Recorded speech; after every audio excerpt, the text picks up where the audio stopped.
See who really prioritizes what. All the junglers are available, all the top laners up on the table as well. Yeah, certainly so. And there's obviously the ability to kind of mix things up a little bit in the mid lane. We did see Xerath come out, for Bjergsen. There are these sorts of counter picks and changes that you can actually look to do. But PoE has played Orianna so much throughout his career that he kind of does get that respect for being so comfortable on it. Take that away, perhaps look to punish him more on something else. Well, Shurima's Emperor has returned for TSM yet again. Bjergsen, with a perfect KDA and the highest damage share on his team, is going to bring out one of the big late-game carries for himself up against the other failure duo, Sejuani and Braum. Pretty good engage, a great tank life for OpTic. Certainly so, and it would be interesting to see if PoE actually opts to go for something of a counter himself. This is the other side of the matchup potentially that he could be playing, that Bjergsen had the opportunity to do against Keen last week. It did not really work out for him on the Xerath, but PoE could look to do that. You also can just go for something straight up like the Malzahar, or a lot of other options still on the table. But really, the big four that we have been seeing, is Malzahar, Ryze, the Azir, and the Zoe, as you said, and people don't usually go outside of that. They don't usually, but there's always a time and a place, and we'll see if PoE thinks that time and place is here. One final pick for TSM in the first phase. They've got their Ezreals for Sven. Do they counterpick the Braum right now? Do they show a solo? Do they grab a jungler before they get banned away? All those are viable options here. Jarvan would be the most common jungler, but no. They still really want Gangplank here, Ponce in the top lane. Somewhat blind, but unless they counterpick right now, two bans get to come through in a second. Yeah, and in some ways, this kind of protects at least one of your solo laners, right? So yes, one could get counterpicked, but then the other you can protect with bans. So you're also getting just two such high priority solo laners that I think it makes quite some sense. And if you're going to be having these somewhat vulnerable but hyper-scaling solo laners, well, then grabbing someone like an Ezreal who's relatively self-sustaining, who can be quite safe, farm even by himself while the support is roaming, makes quite a bit of sense here as well. But it's actually going to be the Syndra. Interesting. So PoE wants some lockdown, I suppose. Doesn't want to wait for his ultimate to get that. If he can land the QE, he'll do well, and then press R for the damage output. Sejuani a decent ganker, and honestly, with Scout of the Week, should be a decent setup. So we could see Sej Syndra do well in the 2-on-2 in the mid lane. We'll see how it goes. Time for the first, or sorry, I should say second ban phase to come through. OpTic get the first choice on this, and the time winds down. They ban away Zac, looking to remove engage tools away from TSM that might threaten PoE's Syndra. And Syndra globally only has 6 picks so far this season, 4% presence, so definitely has not been being seen a lot.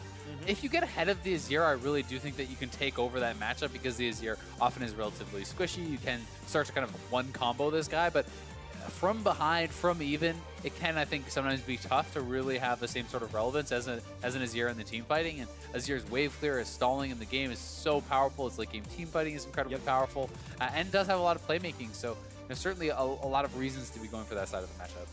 All right, so one final ban through for TSM, then OpTic get first dibs. They still need a top laner, and they need a champion for Arrow in the bottom lane. TSM need themselves their jungle and support, so entirely desynced actually, which roles they're going for. No Cogbot, no Vladimir counterpick allowed now to that Gangplank. We saw Darshan do well with it just 20 minutes ago. I think that the Kog'Maw actually makes quite a bit of sense as a ban here as well, because OpTic, you don't really have a lot of damage in this comp so far. In the top 3, you have 2 tanks, you have a burst mage, not someone who's really going to be doing a lot of consistent DPS throughout a team fight, generally speaking. So the Gnar also speaking to that, they are going to need a sort of hyper carry, AD carry, I feel, to pull this together. Or you simply may not have enough DPS to really pull it through in an extended team fight unless you're kind of snowballing the game. Yeah, what I'm thinking of, and probably order of actually going to happen, would be Tristana, then Caitlyn, and then I think Twitch is very good, but it's a very unsafe champion and could be a big threat. Interesting to see Ornn picked, even though Braum has been shown. Of course, Ornn, a highly prized top laner in the general support, sense. Though. Oh, you're right. It is going to be Ornn support because they already have Gangplank. You're right. So now to show themselves what jungler they want to do. Evelynn, highly prized in North America, and a lot of other leagues actually disappears entirely. Pun not intended, though appreciated. And we'll see if Mike Young does go for another squishy, high-damage jungler. And in fact, yes, his third jungler pick, he played a Shyvana game, played a Kaza game, now onto the Evelynn. TSM are not putting tanks on their jungler. Yeah, and I mean, Eve is extremely powerful in solo queue, an 8.1, one of the highest win rates. Definitely a lot of threat to be put out on the map as an assassin. And once you hit level 6, you get the stealth. That's very difficult to play around as far as split pushing, as far as just where you are on the map. You always have to be cognizant of the fact that Evelyn can be moving over your wards and kind of adds another dimension to that. That said, no real true tank for TSM because Ornn is coming from the support position. Yes, Mithy could build into that tank, but generally speaking, you have to kind of wait a while before you really get resistances and you are lower on gold. So that is one perhaps concern for them. This is a team I think can be very powerful if you can kite it out, if you can play the team fights very, very well. The Azir and the Ezreal are fairly mobile, and if you can stay in the back line and be hitting people with barrels and this sort of thing, that can work out very well. But if you're falling behind it all, like it becomes very difficult because the tanks for the other team just kind of run you down, and there are a lot of tanks on the other team. There's a Gnar, there's Sejuani, and then the Braum is somewhat equivalent to the Ornn as far as his tankiness. So definitely think that's a concern, but at the same time for OpTic, if Arrow is not having a good game, I don't see them having the DPS to really make much happen in a team fight. Yeah, maybe so. It's interesting because it is a lower tank composition for TSM, that the requirement of DPS not quite as high based on this comp. But yeah, still remains to be seen. You're absolutely right. There is not nearly the same kind of repeatable damage as TSM's comp. I mean, one is clearly higher on the TSM side. We'll see how it goes here into this one. Hauntzer, definitely one of the better top laners of last year. TSM, of course, reigning NA/LCS champion 3 times in a row. A lot of people expected Hauntzer and Bjergsen to be huge, and they are on some very big carry threats themselves. Getting stuff into this game pretty shortly. Arrow was the MVP a year ago from Spring Split 2017. I think so far he's been very good, which is nice to see. I think he's going to remain a big factor for OpTic. He's been laning well, he's been team fighting well, and Arrow as the primary DPS threat is going to be one as well. Have heard that Arrow, last I heard, was having minor keyboard issues, so they're going to look into that, and they're replacing the right arrow key. Shout out if you use the arrows to scroll the map while playing League of Legends, by the way. I actually do Open not. The keyboard, it's Christmas. Oh, baby. What'd you get? Open it up. I wonder what's inside. I don't know. Keyboard, probably? What if it's just socks? Dude. How disappointing would that be? Not only for him as on a personal level, but also because then we have to wait for another box to see if there's a keyboard in that one. Yeah. And that one's going to be shoes, and you're just going to be like, wait, what happened to all my real stuff? And that said, though, I did ask for socks for Christmas, and I was happy that I got them. Yeah. Because things that, like, little casual things that I want, I buy already, because I have a job, and I'm like, socks are not casual things that you can buy.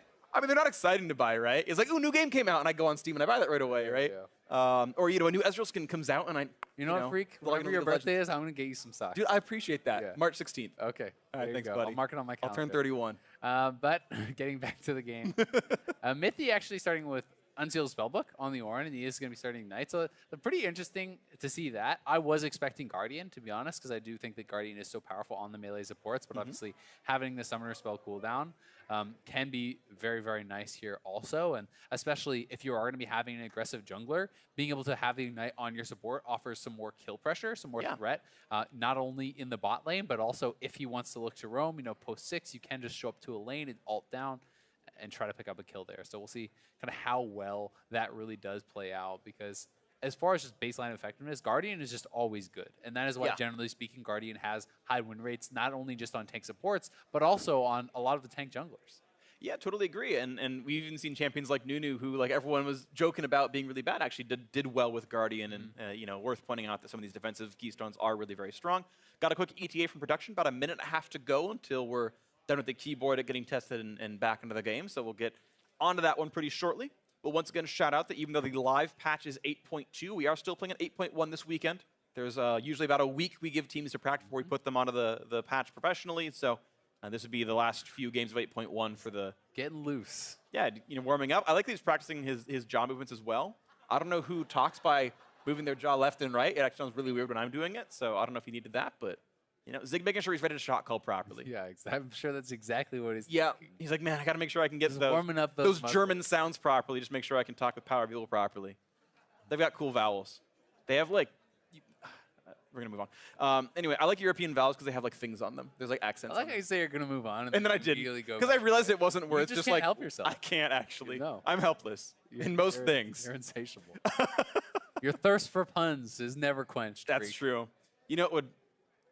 Moving on. But can you? That's the real question. This time I will. Lemonation on screen right there. Back on a... Where's his notebook? That's really the question on everyone's mind. Dude, if they go 0-3 and it's because he's got no notebook, that's what we've got to blame. That's what the Reddit thread's about. You can do it, Arrow. Oh, man. He's getting in there. Oh, he's prying off keys. Oh, okay. He's he removes the G keys or whatever. Okay. Yeah, because there's a lot of, like, some of these keyboards, right, have those macro keys on the side.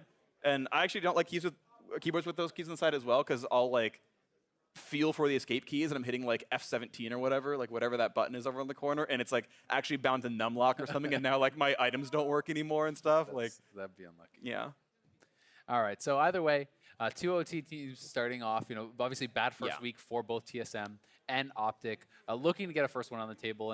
And while expectations certainly are higher for TSM as far as, big picture, a lot of people predicting them to be at the top of the league or at least near the top of the league. Yeah, absolutely. OpTic definitely has a chance here to really make a splash. Yes, they did lose both their first 2 games, so it's the 2 teams who went 2-0. They almost won both of those games. If they get a win here against TSM, another team that was predicted towards the top of the league, really, I do think that's opening up a chance for them to kind of move up and maybe later in the season even be in that playoff picture, looking to contend for that, because they're a team that, if they are performing at the highest level that they're capable of, Arrow is on MVP form. If these guys are holding up in the solo lanes, I think this is a good team. I think it definitely can be a good team, and we'll see what happens here to this one. We are into the game, and we are ready to go onto this. And let's see what can happen. Dragon Trainer Tristana, and a quick pause. Woo! Excitement out of the crowd. I'm happy too. We get to look at our pretty players' faces some more. That's true, we do. Yeah, but only for TSM. This is because that was okay. Yay! We get to see OpTic as well. Equal opportunity. There you go. All is well in the world once more. Definitely one of the things I really do just want to track, though, from TSM side in this game is how well coordinated do they look? Because I do think it's extremely important in competitive League of Legends, whether it's the right call or the wrong call, to have your team on the same page and be committed to it. Yeah. And there certainly has been a lot of cases in my mind where it felt like they were not on the same page. Whether you're looking at the mic check, for example, earlier on, where Bjergsen is saying, I'm just going to use the Rise Ultimate to check vision on the Baron, but Mike Young is taking that in as Sponsor is canceling his TP, as things are definitely not on the same page, and that's something that needs to be really kind of fixed. It's also worth pointing out that Zven and Mithy are not really famous for smashing lane. They are more known for equalizing all lanes, doing well in lane, and then, in my opinion, being dominant in the mid and late game and crushing it in team fights. Zven in particular is known as such a powerful team fight AD carry, but they were, to me, not really the guys who were super risky and pushing for advantages in lane as often. It's more about grinding it out and trusting in the fact that they could take over later. Right, they grabbed Mithy because he's got that big brain, he's a smart one, and he was going to come through. And he himself would admit, like, yeah, I'm not the mechanical god here, I'm good at the game because I'm smart about the game, and so you don't need to look at the first 10 and be like, oh, they're not winning lane? Wow, garbage duo. It's supposed to come later on to this one, and TSM hoping that by the end of the season, that will show through. I think they're hoping that by now that'll show through. I mean, sure. This is a team that is expected to be competing not just in North America, but internationally, right? That has always been TSM's aspirations, is fight for worlds, be an international threat. And to do that, you have to be kind of taking it one step further. You have to be pushing forward towards MSI, towards Worlds, to get that experience, to get that competition. And if you're not crushing in your own region, it's going to be hard to do that. So some minor leashes from the top laners. They both start their northern side buffs. The jungle's coming through on this one, and we are, of course, still on double Relic Shield, quadra Relic Shield action in the bot lane. And looks like first push is going to go towards the OpTic duo, which is probably not a surprise considering it's a Tristana. She does that all the time. Bjergsen, though, getting some pretty good damage up on a PoE and getting a lot done there. I want to point out we've seen an increasing trend of mid laners running Presence of Mind to go precision secondary, which is infinite mana for 7 seconds when you get a level up or a killer assist, and that was in both mid laners in the previous game. It's on Bjergsen here in this one, and it's just kind of interesting to see that sort of shift in priority.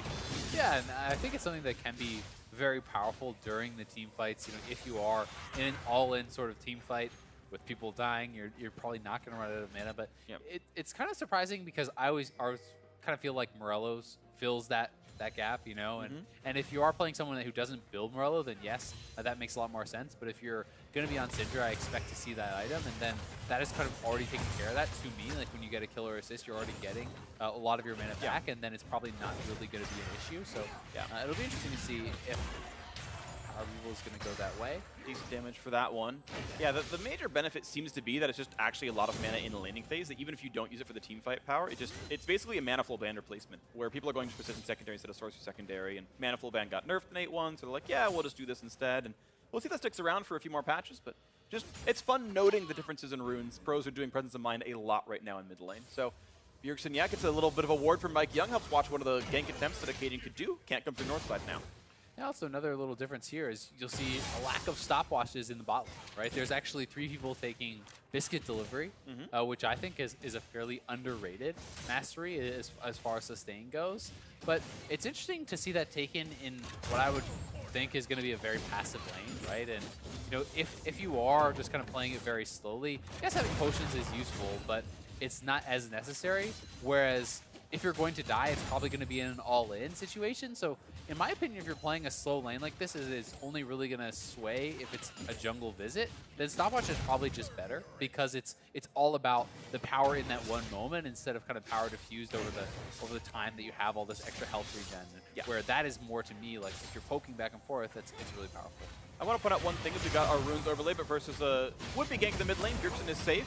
Sven is actually with Kleptomancy. I saw him have a mana potion inventory a second ago, so that is not Spellbook Ezreal. He is going Klepto. He's doing it correctly. Nice little all-in of the bot lane. No stun and a Mythy. Decent damage, and TSM back with a bit of control. CS, though, could be equalized very easily by Arrow. Yeah. Certainly will be. Arrow, I do think, as long as he's kind of farming this out, he's going to be relatively happy. I do think that it is important, though, that he's able to be relevant in this game as really the major consistent damage source. And as you did say, it is a good point that when there's less tanky members, you know, less damage is required. So all of a sudden, a Sejuani damage becomes pretty relevant when you're hitting, you know, an Azir instead of like a full tank Cho'Gath or something like that. It matters much more. But I still do think you need your AD carry to be offering quite a bit of damage in a combo like this. Totally agree. So we'll see what comes through into this one as Mike Young once again hanging out near the mid lane, seeing if there's anything he can do about a would-be gank. But no, it's just Pee-wee walking back across the map towards the bottom side, putting maybe a new ward down. So nothing spicy just yet.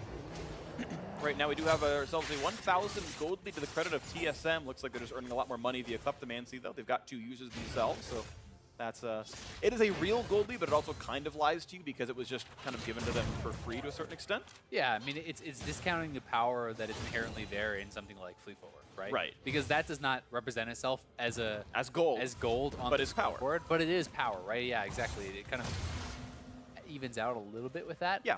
Gangplank also with his passive is getting extra gold there for anything he's killing with his Q, for with his barrels also. So definitely a lot of extra gold generation.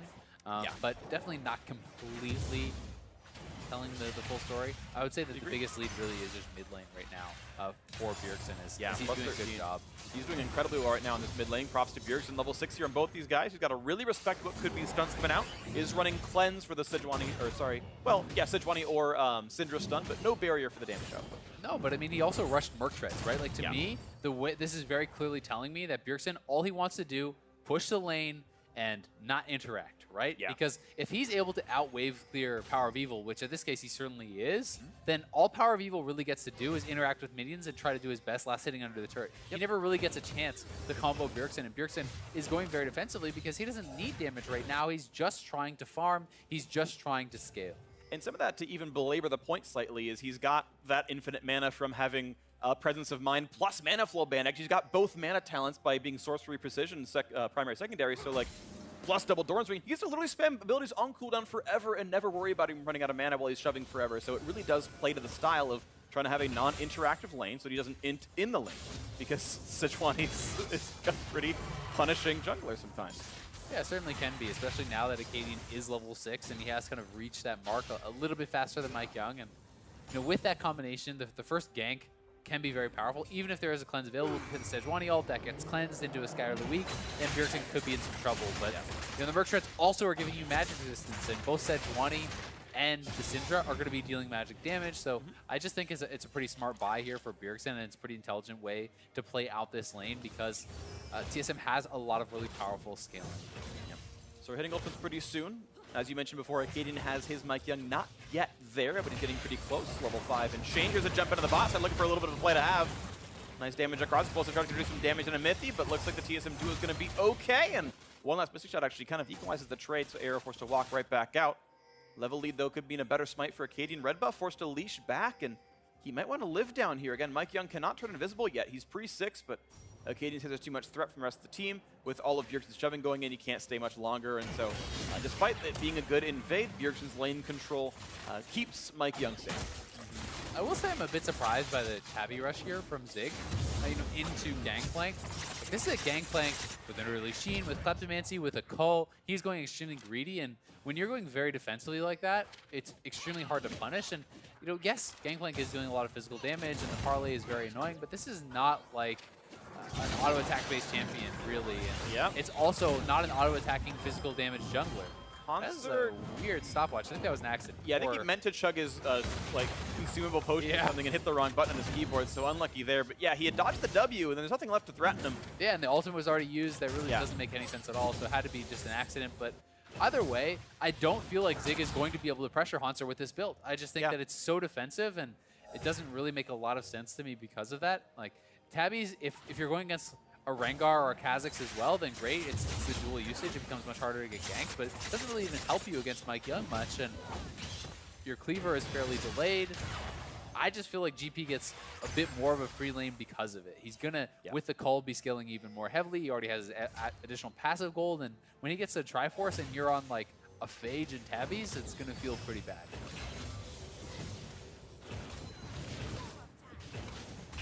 All right, and so as we look back into this bottom lane, the 1,800 gold lead for TSM.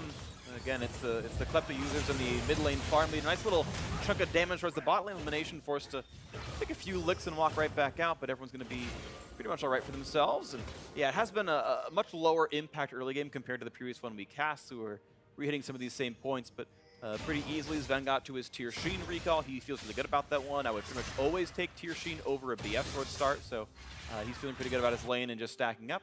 All the way to Iceborne Gauntlet, so he's really able to get so much money right now, Sven. Yeah, back in the lane 10 minutes in on his first power spike already done. And I always think that Iceborne is an intelligent buy when your team already indexes extremely heavily on damage, because it gives you more survivability, you have a little bit of armor, you have more kiting potential with the slows, and it's not like a team that has Azir, Eve, and GP on the top side is going to be lacking for damage, so I don't think that you need the additional DPS from that Triforce as heavily, and that's why I think it makes a lot of sense here. Absolutely agree. And so right now it just feels like TSM are the team happy to wait. And I guess I want to start breaching this topic then is who is the team that actually benefits more from this much lower action early game then? My instinct says it's Azir Gangplank, of course, but I definitely think it is Azir Gangplank personally, but it comes down to team fight execution, because anytime you're running this kind of very squishy comp like TSM is, the potential for it to fall flat on its face is there, right there. There's very powerful engage in Wombo, and I feel like they're going to catch out. The first one, the one tank, but Ornn doesn't have a lot of ways out of that one. The W pop doesn't matter. One more auto will do him in first. Blood, the power of evil. Yeah, Mithy is getting caught on that roam. Acadian was in position, able to tank down the support, but that is kind of the power there of some of these tanks on OpTic. So if you can get the right engage, if you can hit the Sejuani ultimate and the Braum ultimate comes in, the Gnar ultimate comes in, you burst someone down, then I think certainly fights can go the way of OpTic, but it comes down more to execution, because if you don't actually get that initial kill, I feel like it starts to heavily favor TSM's side, who is just going to put out more damage, but it's a harder to execute comp, because you don't have the straightforward just run in and tank it up type style. Right there from Fog. He had snuck in there so long ago, and there's just not much Mithy's able to do about that. Hits the W for a shield. Doesn't matter, the damage still there. I think it's intelligent to not use your flash in a situation like that. You are not going to get out either way. Simply save the summoner, so it does get punished, but at least holds on to his flash, so it's not as easy to get a repeat gank or anything like that. In the meantime, though, Sven actually did have to blow his flash and engage on the bot side, so we'll see if Acadian wants to get down there and try to punish that. Well, it's going to be back up in about a minute's time, so we might see him get there pretty soon. He's got his free boots done, Cinderhulk there as well. And he is actually, I want to point out that with Acadian, he has gone for the Resolve primary. We've seen a lot of people go for Fleet Footwork Sejuani for early clear speed. He went for Aftershock to be tankier. That does, in some timing windows, hold on to that thought. Sven gets away. That can make a Warmog's purchase a bit better, because you'll hit the infinite regen threshold a bit sooner because you have the Resolve health. So, something to track with his item build.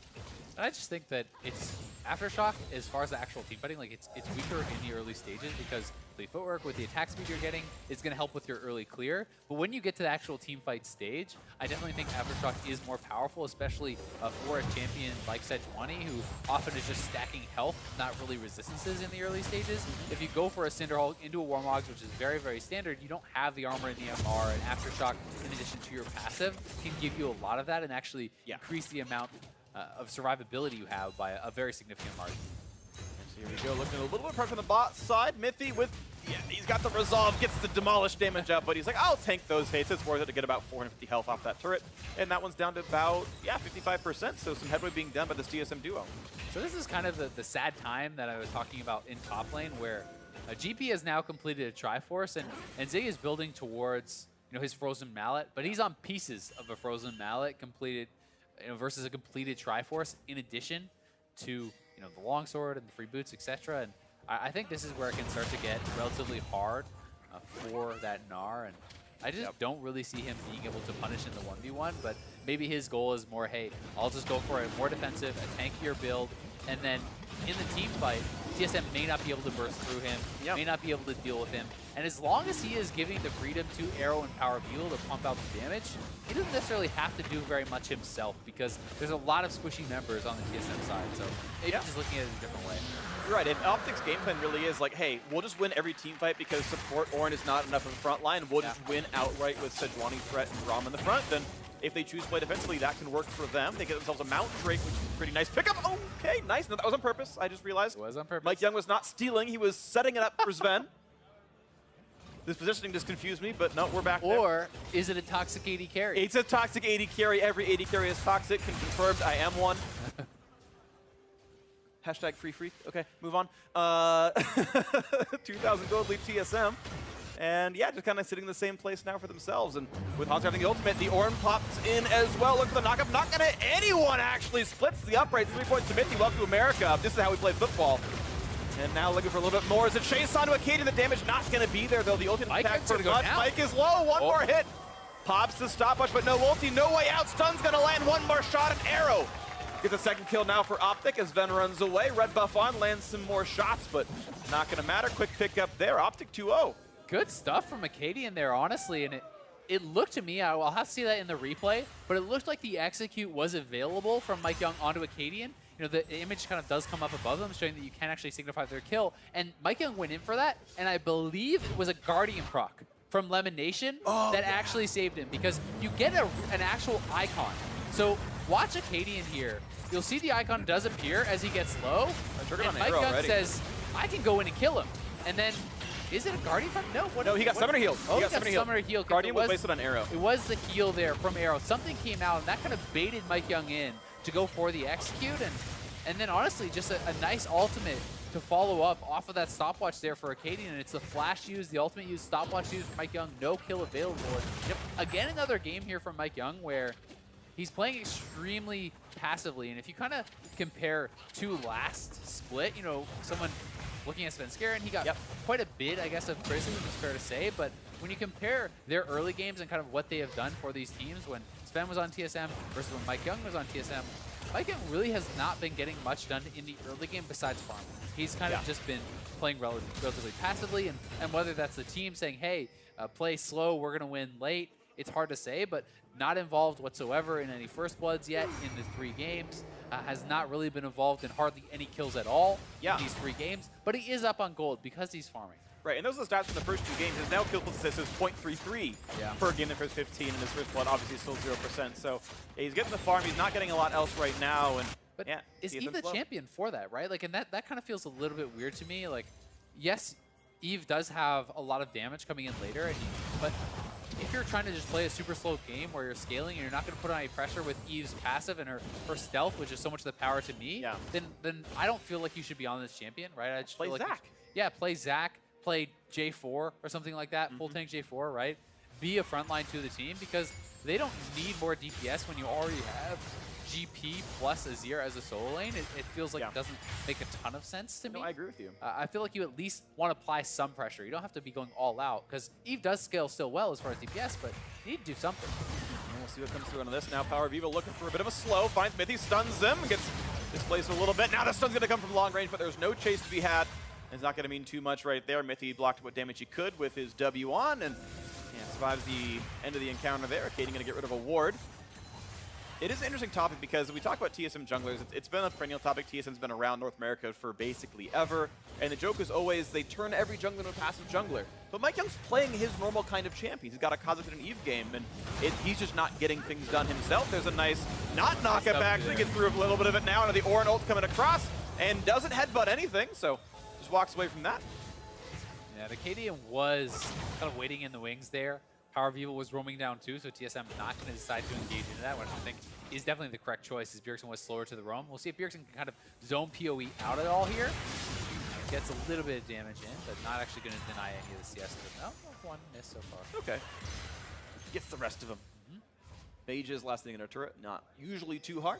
Yeah, Bjergsen had no backup there. Of course, near him couldn't go for any kind of a dive or shuffle as the rest of his team was pushed away. And okay, bot turret gets low, and that's actually first turret picked up right there. So hey, they are finding those eked out advantages in the bot lane. Sven and Mithy with very little help from what I can remember. Up 20 CS first turret as well without much else going on, and props to them. And they're up a lot of gold to their credit, right? Klepto coming in. You can see big gold advantage not only from the first turret, but also from Kleptomancy, from the GP passive. You know, almost reaching a 2,000 gold lead in the top and the bot as far as those marksmen are concerned. So they are farming very well. I mean, Bjergsen is ahead in CS there. So if that is the plan, to just slow play it and out-farm your opponents, then win later, then things are going certainly according to plan for TSM. It just comes down to, can they engage and properly win team fights without any tank? And that's really what it's going to come down to. It's just going to come down to the execution. Done by Hansa right there, gets the barrel in time, so they couldn't last hit that one, and gets strengthened about half HP. And look at this, actually Hanser also getting a lot of damage onto this turret, gets it down to about 1/3. And in this case, of course, there's a Mega Gnar waiting to ult him, but has whittled that down over time with his lane dominance, still holding on to his 16 minion lead as well. So yeah, I mean, we can malign TSM for a slow early game, and I think some of that might be fair. There were probably opportunities earlier on in this one, but they are growing their leads over time. And to me, it's not about the fact they're playing a slow early game. It's more just, does it make sense to have an Eve as your jungler if you want to play this style, right? I think that there's nothing wrong with playing this style, especially when you are winning in farm, when you do have scaling advantages. The question is not, are they playing it, unintelligently? It's, does the pick make the most sense in this style? Yeah. Well, look for another attempt there on a Mithy running away. Will not get stunned and just immune some damage with his W. Little shield picked up there, and they're going to force elimination right back out.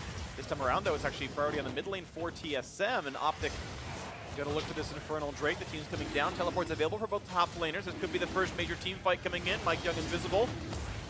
Doesn't help left on the Drake right there, getting exploded. A bit of damage coming through, and nice pickup. Red team grabs it. That's going to be OpTic. Plus the kill actually as Mike Young falls down. He flashed in, couldn't ult right back out. Knockup's going to land on a one. That's going to be a dead Braum. Yes, elimination will fall. TSM the first kill of the game. They do lose the Drake to OpTic. Yeah, 1 for 1 in the kills. The Infernal goes the way of OpTic, but GP pressuring it topside, and you can see Hunter almost has this turret down, so certainly things looking good for them there, and they're pressuring the mid lane. Definitely going to be getting a lot of gold in their pockets if they can actually knock down both those outers. They're already a lot of gold ahead. They are going to get the mid, and with Zico roaming down to mid lane, they should probably get the top 2, and that's actually going to be a pretty huge early game gold lead. Absolutely the case, and looks like, yeah, everyone else far away, so TSM doing a really good job with all this. He's not going to stay for that. He knows that Zig is close enough around, so okay. Look at that one later. So here's the play again. Neither top laner deciding to TP in. The call is just Mike Young looking for the steal. He's going to go in for it. He flashes in. Is not able to actually get it. That went down too early. And it looked like it was a good scatter of the week from Power of Evil that actually delayed Mike Young from getting in there. So credit to the OpTic mid laner for delaying that. They do secure the Infernal. They have a Mountain in their back pocket as well. But they are down 5,000 gold, which is honestly quite a big lead at this point in the game. And especially when you think that Azir and GP are going to be very, very, very strong. And that's the case, so things to watch out for. 5,000 gold lead feels pretty good for TSM. As long as their front line can hold in fights, OpTic have managed to get 3 times as many kills as TSM so far into this one. But lane dominance has been good for the blue side. Yep. The next major move is. Maybe for Acadian, a couple of shots coming through. Can't be slow for several seconds. Guardian triggers thanks to Scorch.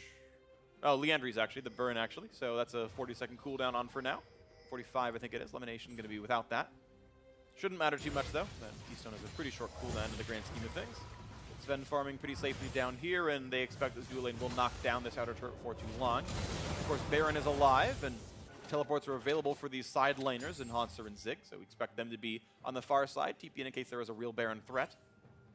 It's also pretty interesting to see, you know, Mike Young is still going for this Frostfang build, and you see a lot of players in solo queue upgrading this all the way to the Frost Queen's lane. But when you're playing more aggressively, you're also completing the quest so much more quickly.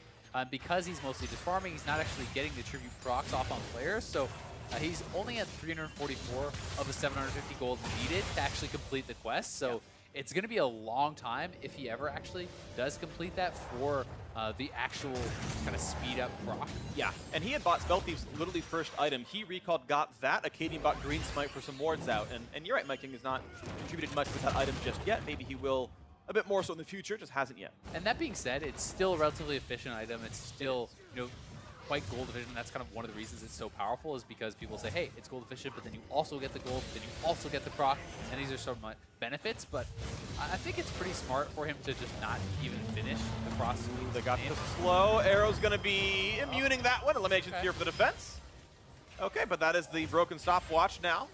Not sure if he even really needed to, but perhaps was expecting that Eve was there. You know, maybe thinking that someone else was coming in. I do feel like with your turrets still up and with Elimination right beside you, you're not in that much danger, but Acadian moving up to the top side and Sven pretty far up. We'll see if they go for this. Acadian not slow, but he will lose the passive shield and walks right back out. So no chase to be had against the TSM duo. Miffy and Sven apparently feeling safe enough.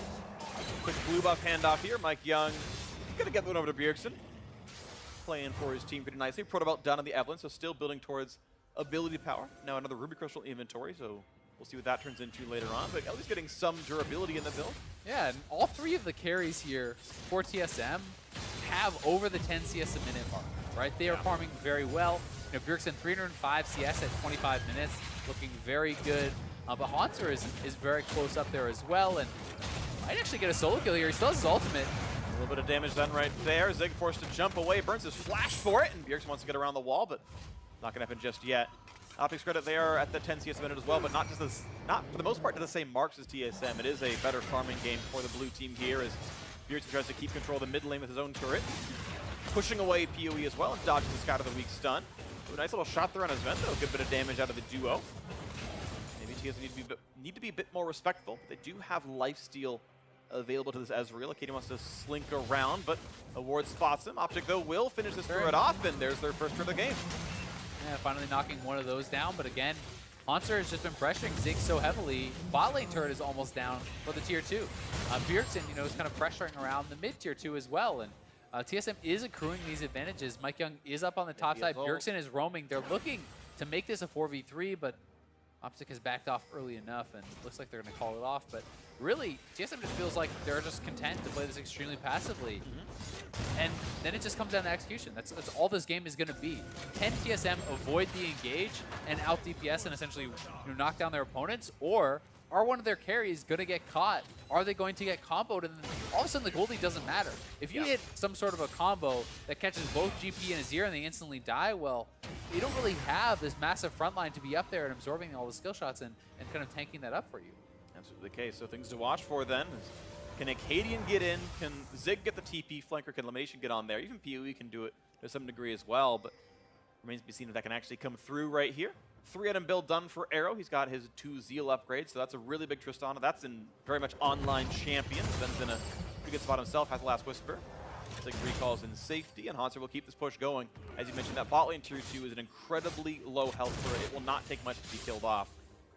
It always kind of feels nice as an AD carry as well when there's not a lot of armor built on the other team because you're not necessarily forced into a Last Whisper. And I'm going to be interested to see what the choices are here for Arrow. Is he feeling threatened enough by this Eve and by the Azir that he feels he needs to go for some sort of magic resist item, like a Maw, or is he going to go straight for a Bloodthirster, which I think is probably an option that I would be going for. I think Whisper is not a terrible trap. There is enough armor on the one tank in Minty that it's maybe the right choice. Going to see the engage in the front side, though, not blocked at all by Elimination, puts the ulti across to buy some time. They've got to run away, though, because there's big damage out of Mike Young potentially here.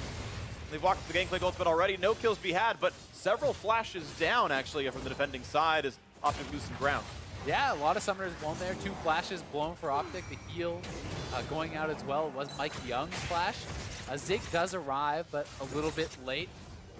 And they are going to be looking to take this dragon.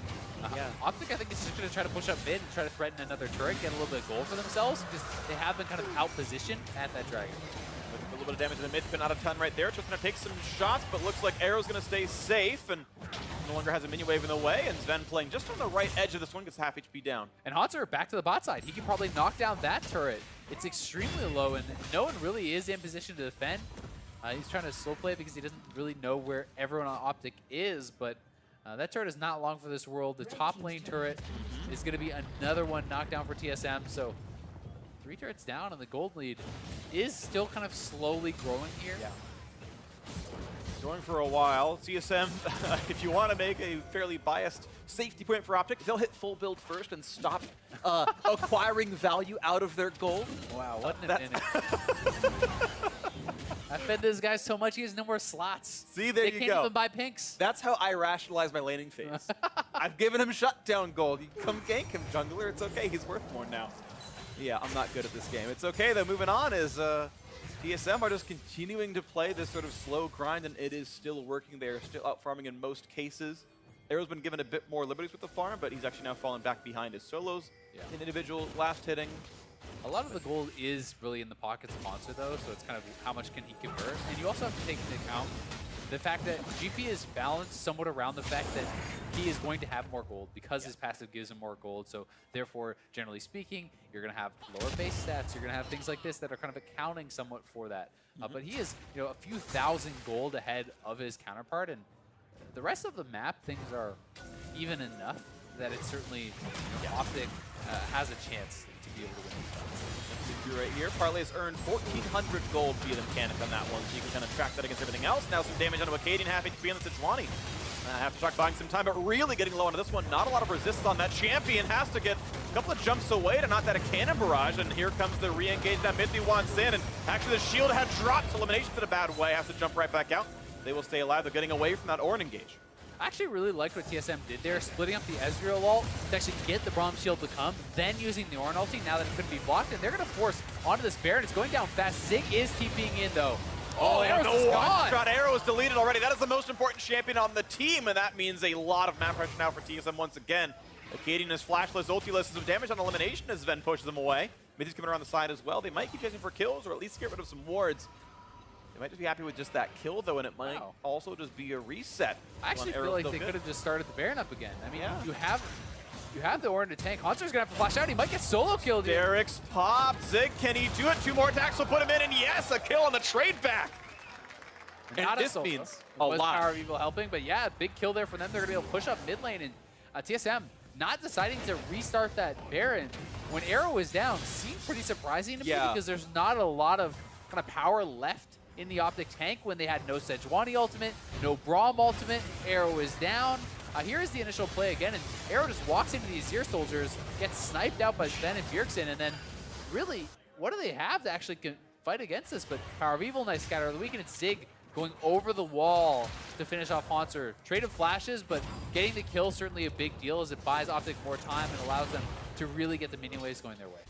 That was some nice stuff. There would have been a 30-second desync between Arrow respawning and Haunter being still dead, but OpTic did not get to use that to go for a Baron or anything. Looking for a flank, though. OpTic, 3 members in the brush on the side, perhaps, but still a small window where Haunter can't join. Ulti only for him, and here comes actually TSM trying to engage. Again, they don't have Haunter really available outside of the ultimate. They're going to go for this one, though, on a PoE. You find there was a Bromda ready to just block all this damage output. Elimination getting a bit low, though. He can be shut down, and in fact, he will be. Mithy getting the kill credit of all people. It seemed like Elimination was kind of hesitating if he wanted to try to run through the GP ult or try to stand back out of it, and he kind of stutter-stepped back towards TSM. And yes, you are a Braum, but you're not that tanky as a pure support. That felt like a split call because Haunter couldn't reach outside of the ultimate. Theoretically, that's a 5v4 you would then take as OpTic, but boom! 947 gold apiece, thank you very much. Gangplank has some money for himself. He's got a Shiv, always going to feel really good with the wave clear there, and likely going to be working towards the last item I would expect, but he could go for something a bit more defensive as well, like a GA.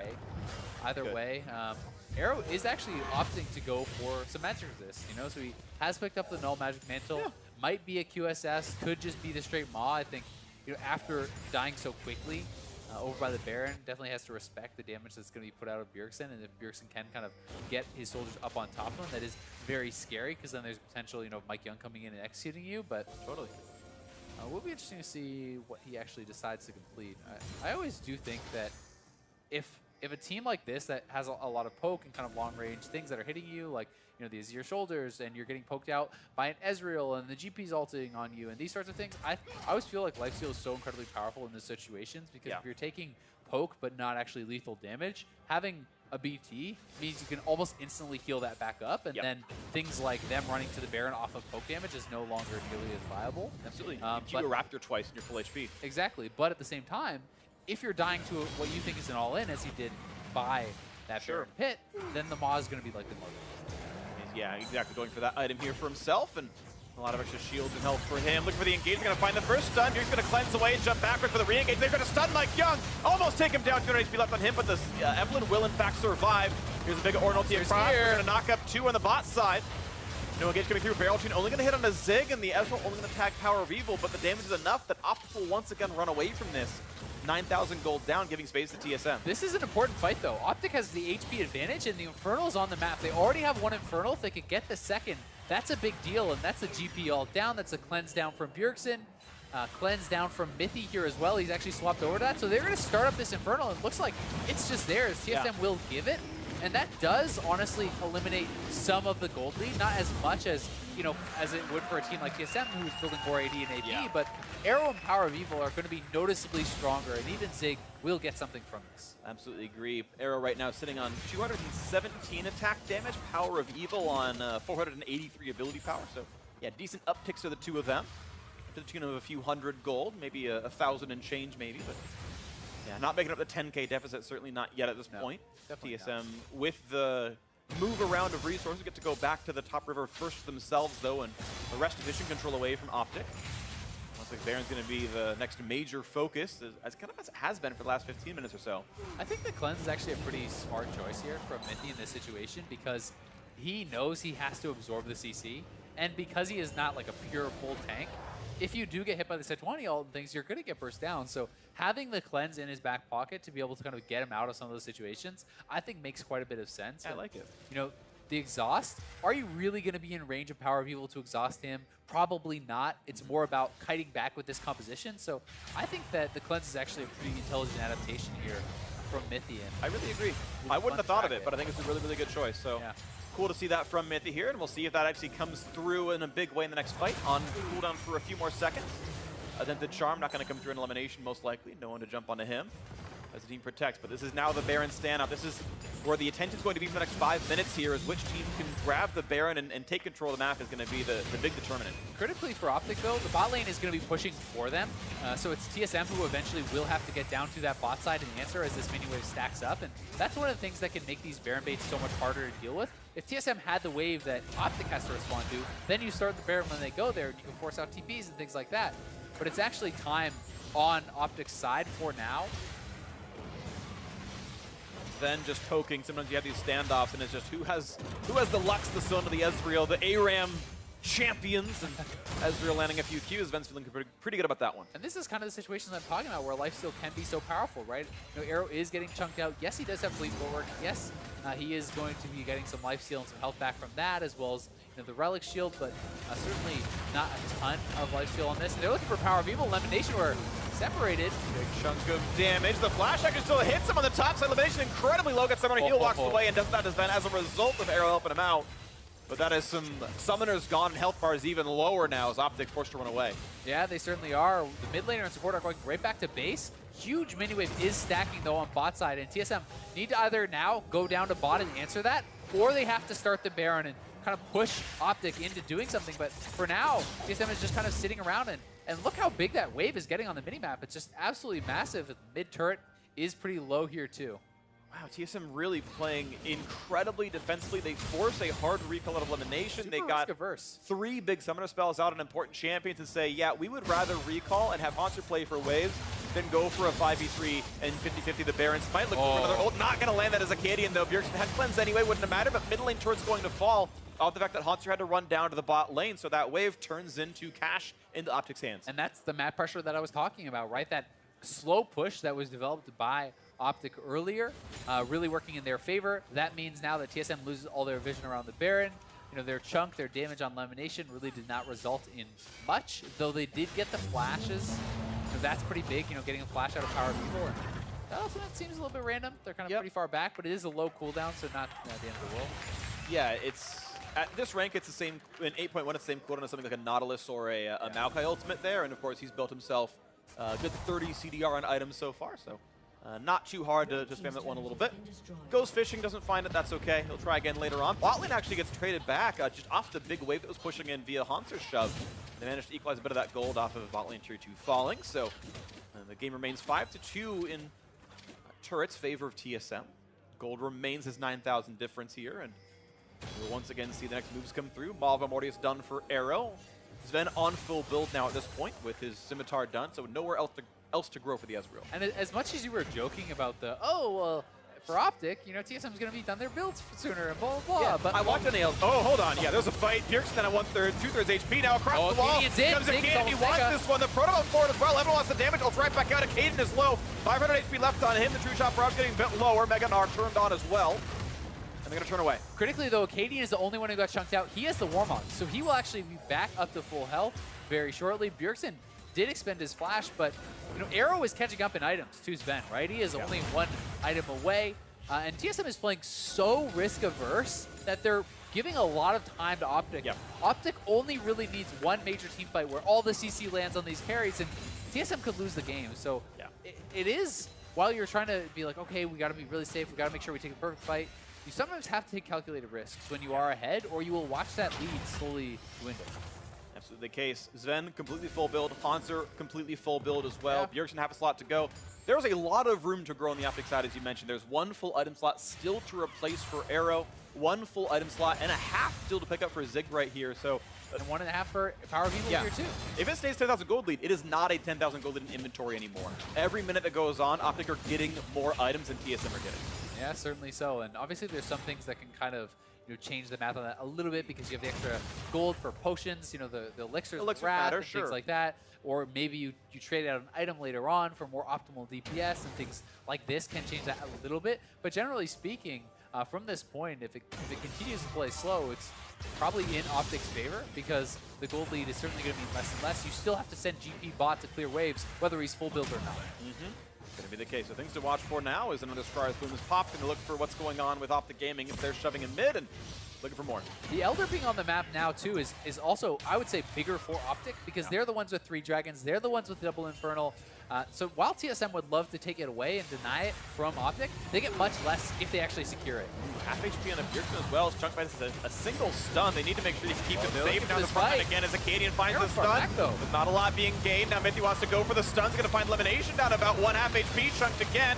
Almost finding Arrow as well with some more shots. And OpTic forced to run away now. Sven jumps forward, doesn't find the kills just yet. But now OpTic incredibly low. And that's going to be some pressure, looks like, for this mid side. It certainly is, and TSM is doing a really good job kiting back and forth, being able to avoid the engages and then using their superior damage, their superior late game scaling grabs to get some of this damage out, but they're actually going to be going straight onto the Baron. OpTic is trying to force TSM's hand, trying to force them to come into them and fight this. Trying to rush it down. Mike Young not yet in range. He's the last one around. They didn't know that Evelyn wasn't in range because she's invisible. That actually would have been an uncontestable smite, but of course now Mike Young is here, but that's misinformation for you. Look at the waves again, though. Both top and bot working in OpTic's favor. They force Haunter to come up to them. He can't actually go bot and answer that. It's a huge wave stack top, huge wave stack bot. As Haunter goes, they could start this up again and at the very least perhaps get out the teleport. But he is moving on down. It looks like Haunter is actually on the Elder. He's going to try to two-man this with Bjergsen and OpTic. They're going to get it. Are not aware. So TSM nicely done, actually, off the attempted Baron bait. OpTic pulled off, unfortunately for them, too soon. They didn't know Mike Young was far. Yeah, looks like they're going to live, though. Ezreal to use the scout, and they say, okay, well, Azir's nowhere near this side of the map. They know he can't get there too quickly, so it's going to be another attempt on the Baron. Mike Young has ult, has flash. Can he win this smite fight? Not even going to be a chance. He won't lose his life. So Baron picked up versus a 1.5 stack Dragon. I'd pick that for OpTic. Yeah, certainly so. And the other thing that's working really well for OpTic about this is the Baron buff lasts longer than the Elder Dragon buff. And if TSM wants to play extremely slow, well, all you have to do as OpTic is turtle for a little while. Once the Elder expires, you have this window of opportunity where their buff is gone, yours is still available, and you can start to get more gold. Plus, you get the additional gold from actually killing that Baron, which is going to help, springform them towards these last items. You can see another item completed for Zig. There's just one more to be finished for Power of Evil. He's on 5.5. So definitely getting really close to these full builds. And Arrow's sitting on 3.2k, so if he's going for Bloodthirster, it's like 3,500 or so, something around there. And once he can sell it as Targons, Yeah, and that's going to sell for like 360-ish, so soon enough they'll be able to grab that one and be on full build, and that'll be 75, 80 or so attack damage, and he'll feel a lot better about it. And as that Tristana, I mean, when you're a 6-item Tristana, you get a crit or two on someone like an Eve, someone like an Azir, someone like, even this GP or the Ezreal, and they just actually die. Yep.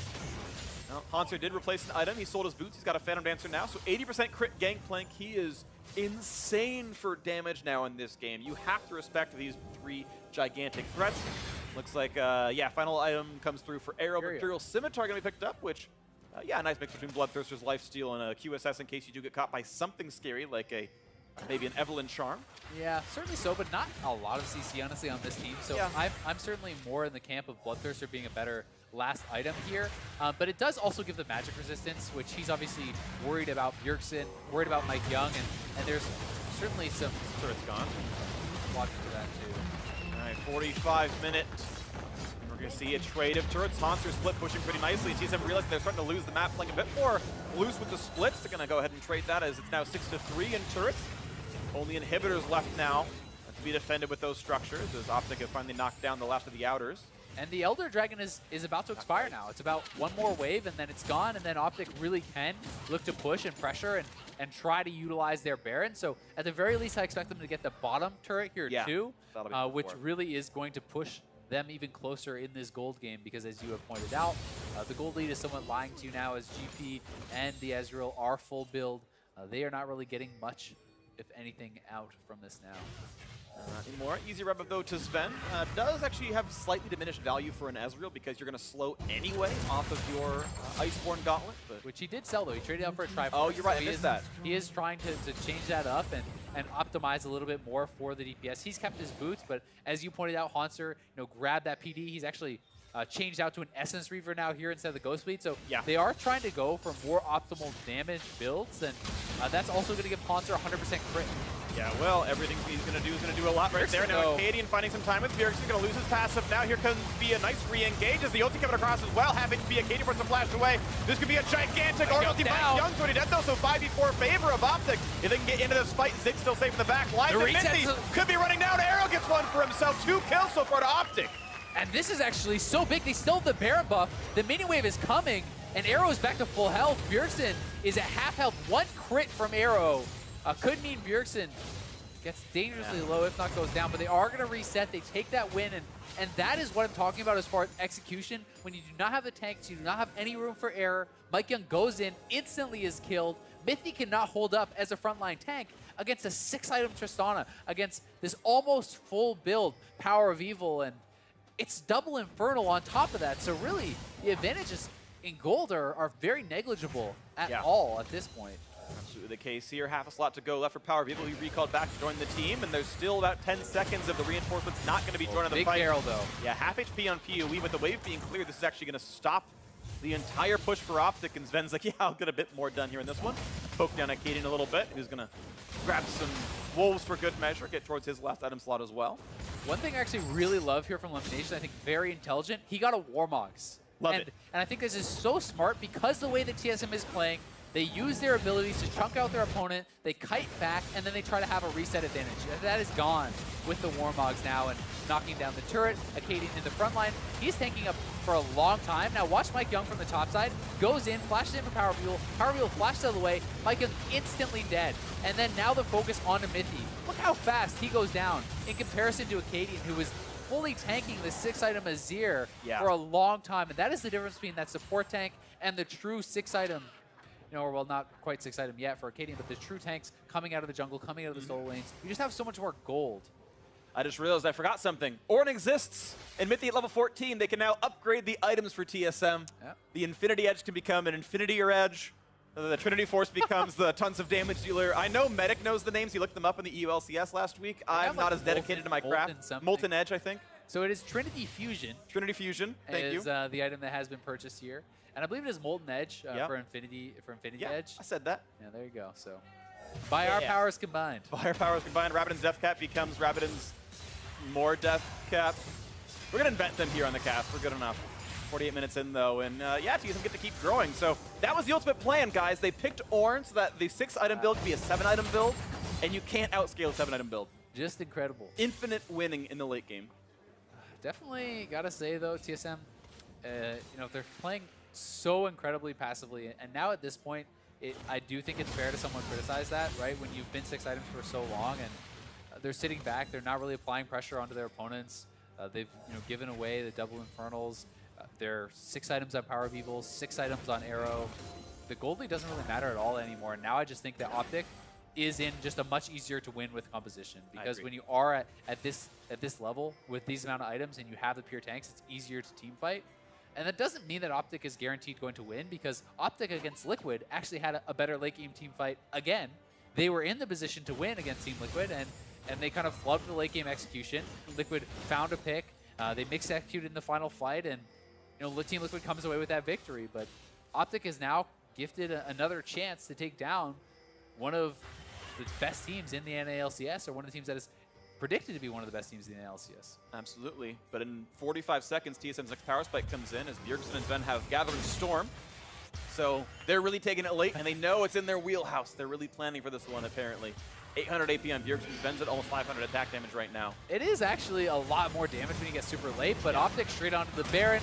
They're going to force the issue again, and this very likely Mike's not in range. Mike's not in range. He's going to be picked up pretty cleanly there. Gangplank ult used to build some distance and close the gap. Very little. Yeah, it doesn't mean anything for damage right now. Bjergsen chunked to half HP. That was just off one spell. And they have the waves. Again, look at this top wave here for OpTic. They just need to join up with this wave, start shoving that in. Arrow. Ooh, bit of damage onto him. Now looking for chases onto Hans. So he's going to have to flash away from this one. Eats the oranges and actually will stay safe for now. Another chunk. Nice block by Elimination. Gets rid of the horn.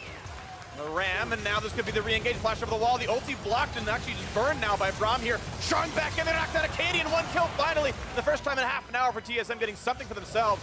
Arrow was a jump to the wall to get away. OpTic just needed to push the wave. They're instead trying to engage in close corridor fight against Azir, against Gangplank, against Ornn ulti coming through, and that is not the area you want to take that fight.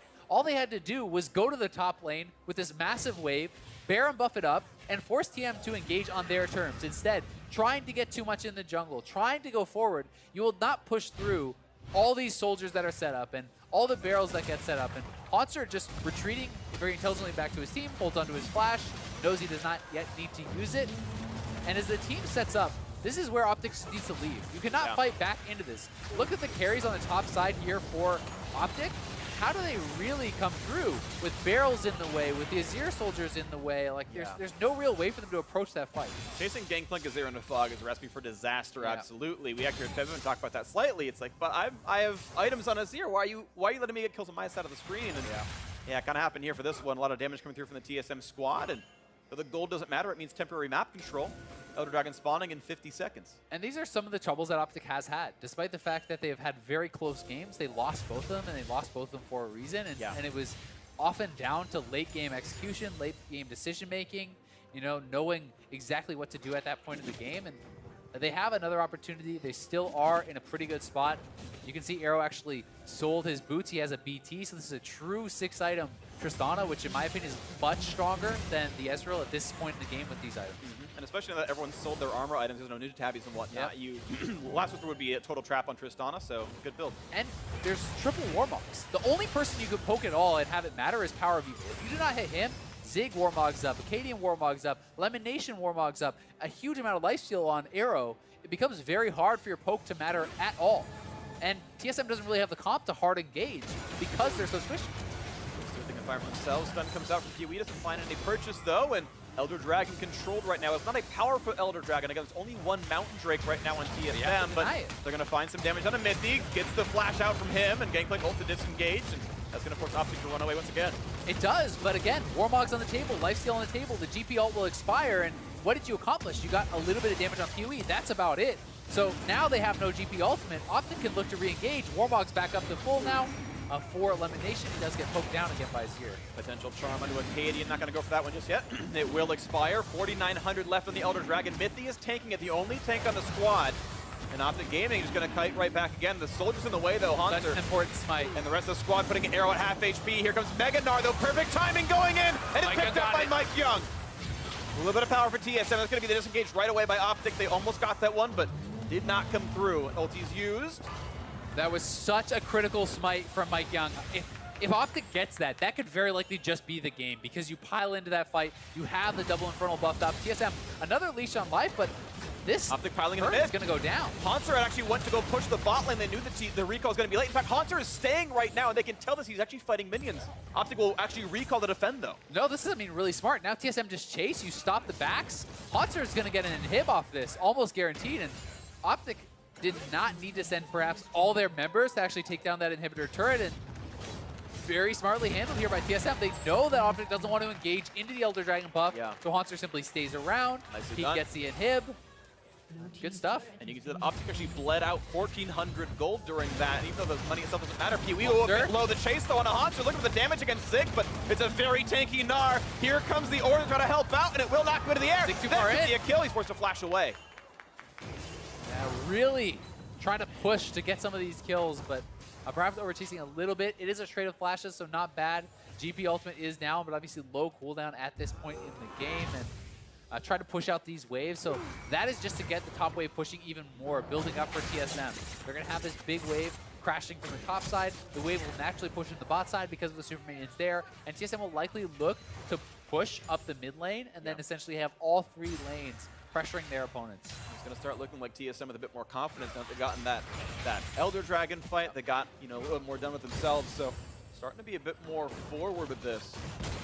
Arrow again, nowhere else to go with this build. Actually resold his Bloodthirster for boots.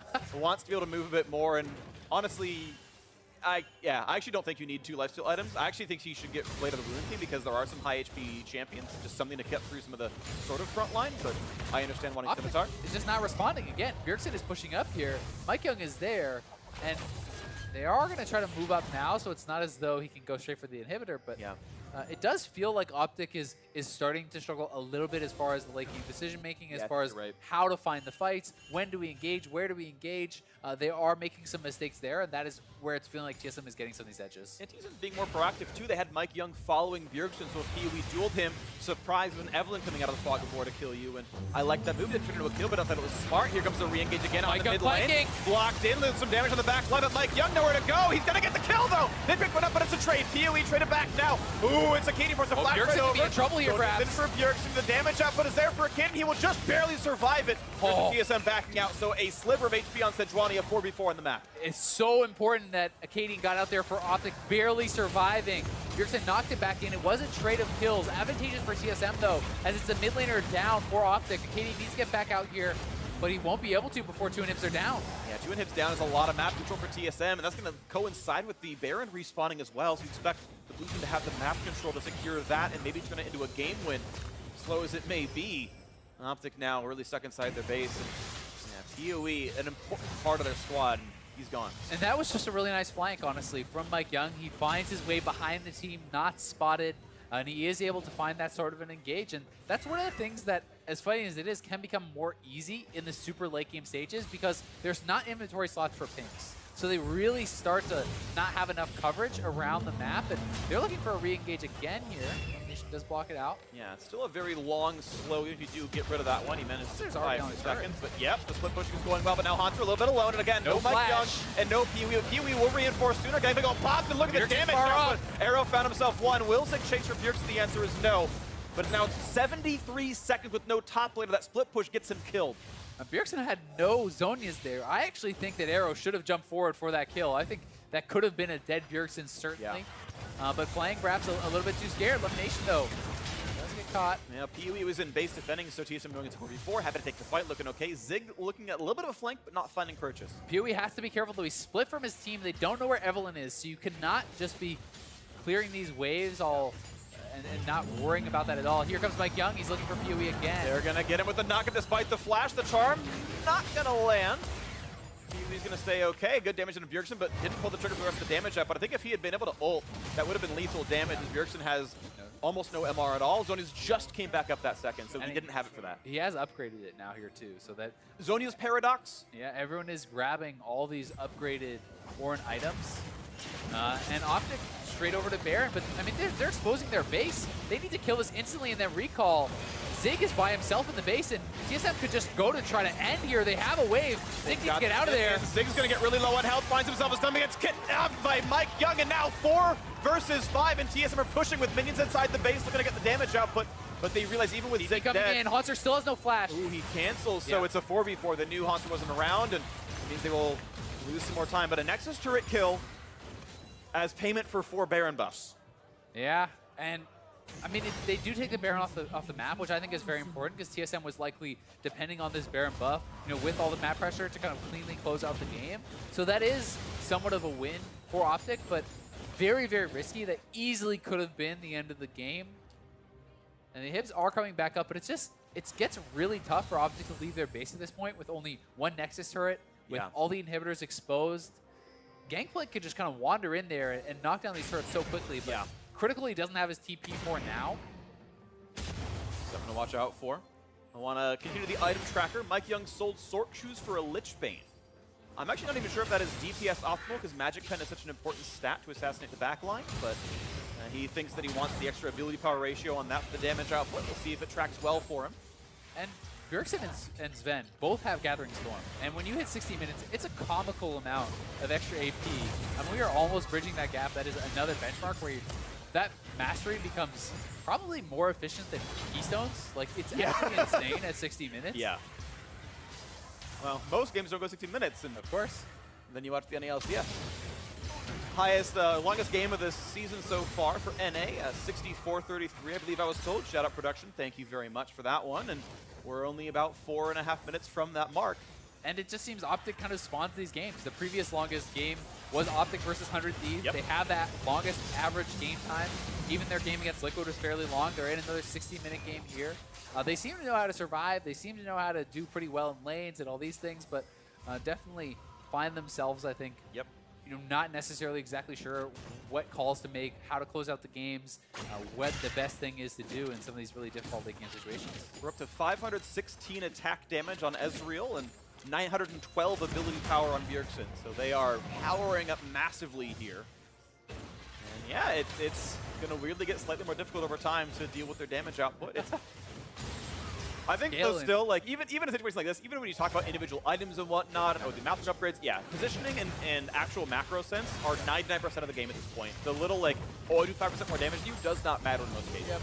Very few cases, but when you look at someone like Katie getting away with 10% health, which could have, you know, ended the game, mastery choices matter in those sorts of situations, right? When it is very, very close, you always want to give yourself the best advantage possible, even if it's not going to decide the game most of the time. Why would you not just have the optimal build? Why would you not have the optimal runes, right? And that is more kind of the interesting part about it for me, and that's why it's a fun discussion. But you eke out like a 5% out of it, something like that. Exactly, and certainly it's going to come down to positioning mistakes. It's going to come down to macro mistakes. And OpTic again knocking at the door of TSM, but can they actually hold on here? Canadian wants in. They're going to use the Baron buff for some extra stats here. And this one, a knockup coming Arrow's across not really from involved. But yeah, Arrow couldn't get any attacks off, and now the gank will to get the chase coming in. Here comes Orn. He's going to get forward the knockup. Only 2 actually as they kite around to the side. Oh, the triple hit! They've killed 2 already, making a 3rd. This is a whitewash shot. They're going to get it destroyed now, and this one is Ven is on the chase to find a few more shots. The Spooky Ghost coming out, and they're going to signal some doom right now. QS has burned to get rid of the active item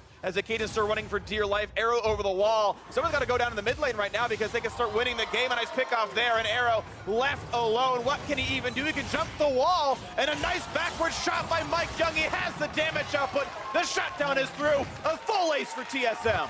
And that is going to do it. TSM should just be able to walk down mid lane here and get their first win of the season. Oh, and a heartbreak for OpTic just the same. It's their 2nd over-hour-long loss that they could have had, but couldn't play it right. TSM finally gets something on the board in the win column. A lot of work still to do for the squad, but at least one is a start. They will play again tomorrow, as will OpTic, but now it's just to walk into the Nexus. There are no surprises left to be had here on this one. Nothing's going to stop this. TSM will take down OpTic in Game 2. Certainly will, and did a good job kiting back, sealing the final team fight. It did feel like OpTic was not all on the same page with that engage. You see Sejuani go forward, you see Braum go forward, and you see Arrow, still on the minions, still on the inhibitor, not really able to really find their groove as far as the end game team fights. And TSM deserves a lot of credit for that. They never really gave them the opportunity to find those all-in fights. They were always cutting back, they were always disengaging and putting out so much damage to the members of OpTic that were coming forward that it became very difficult to actually pile in and ever finish off any of those fights. Well, the handshake's coming through. Sven and Mythi finally get their first win in North America alongside Bjergsen, Mike Young, Hanser, and well, maybe this is the start of things going up for TSM. I did think this was going to be a bit of a close match because OpTic was looking better than expectation, TSM looking worse than expectation. And we did have a close game for it. Yeah. TSM chose to play a very, very slow game, and I think by design, I think they came in saying, hey, we think we're the better late game shot calling team. They ran Gathering Storm on a few of the carries, which was probably on purpose because of opposing team. And that plan did work at the end of it. Yeah, it certainly did, and credit to Mike Young. He found some really nice flanks in the later stages of the game, and I think despite the fact that he wasn't really involved early, he did have some critical flanks, he did have some critical moves in the later stages of the game that did help to seal it. But it's definitely not the most decisive win from TSM. No. It's a 62-minute game against an 0-2 team that certainly could have gone either way. It's got to be super frustrating for OpTic, though, who all 3 games, they were essentially one team fight away from winning. Yep. With a little bit of change of fate, a little bit better shotgun, a little bit better execution, OpTic could be sitting at the top of the tables instead of the bottom right now. Legitimately could have been 3-0 if you kind of flip a coin a bit differently in those games, but they did not have what it took at the end of it all.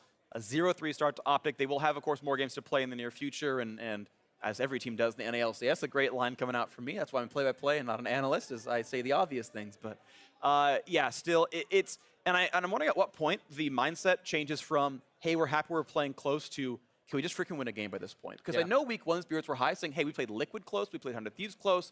That's not bad for a new team with low expectations, at least outward expectations, right, coming into the squad. But if you keep stacking up these, we can't shot call past 45 minutes, you need to fix some very serious issues. I totally agree, and I think that we're probably at that point. We've seen the OpTic 3 out of 3 times can compete with their opposing team, and now it's time to start showing some results. It's time to start executing on the shot calling, but to be fair, it's not an easy problem to fix. No. The game is extremely complicated, only gets more complicated the longer it goes, and that is where they are falling short. So there's no just, oh yeah, hard fix. Do X, right? It's get smarter about the game, understand the map better or whatever, right? That's so hard to do. It absolutely is, but we'll see if they can do it in the future. But now let's send it down to Avli May and the victorious mid laner.